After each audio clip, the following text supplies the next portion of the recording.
گفت بارلاها من پدر و مادر پیری داشتم. خوب دقت بکنید. بارلاها من پدر و مادر پیری داشتم و گله گاو و شتر و گوسفند داشتم. عیالوارم بودم، بچه داشتم. هر روز میرفتم گله رو میبردم صحرا، شیر رو میدوشیدم میآوردم. قبل از این که به بچه هام بدم اول به پدر و مادر پیرم میدادم تا اونها بخورن بنوشن از من راضی باشن، بعد به بچه ها و فرزندانم میدادم. تا اینکه یکی از روزها رفتم صحرا دنبال گله. وقتی آمدم که شب شده، هوا خیلی تاریک شده، مقداری از شب گذشته، بچه ها گرسنه‌اند، همه گریه میکنن. شیر تو دستم آوردم، دویدم به طرف پدر و مادرم که هر دوتا خواب رفتن، انتظار کشیدن، خواب رفتن. بچه هم فریاد میزنن، گریه میکنن بابا شیر بده. من همطور لیوان شیر یا اون ظرف شیر رو تو دستم گرفتم، ایستادم، به بچه هم ندادم که اول پدر و مادرم رو راضی بکنم. و این دوتا همجور تو خواب بودن، بیدار نشدن تا وقت سحر بیدار شدن که من ایستادم سر پا، ظرفم تو دست منه.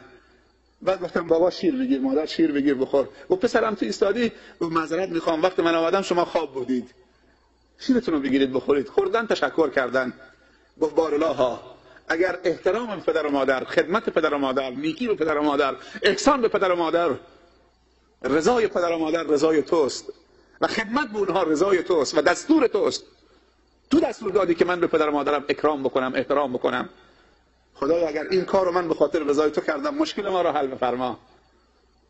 هنوز دستش پایین نیامده بود که صخره جابجا شد.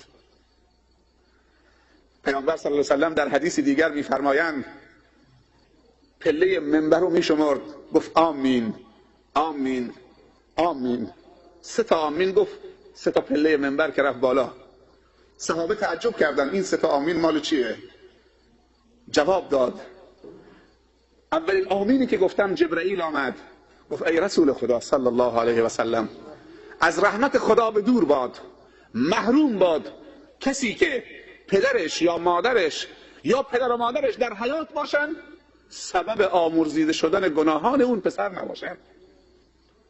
و این پدر و مادر از دنیا ناراضی از فرزندان از دنیا برن و فرزندانشان در حیاتشان آمرزش از خدا نگیرن به وسیله پدر و مادر. یعنی پیامبر میفرمایند صلی الله علیه و سلم پدر و مادر وسیله است که انسان بتواند از خدا آمرزش بگیره. ولی پدر و مادر رفتن، این فرزند آمرزیده نشد. بگو آمین. گفتم آمین. و علما میگویند دعای پدر و مادر در حق فرزند، دعای خیرش مثل دعای نبی در حق امتش هست. و نفرین پدر و مادرم نفرین خطرناکی است. و امروزه اکثر جوانان از پدر و مادرشون بیزارند، زود از پدر و مادرشون سیر میشوند.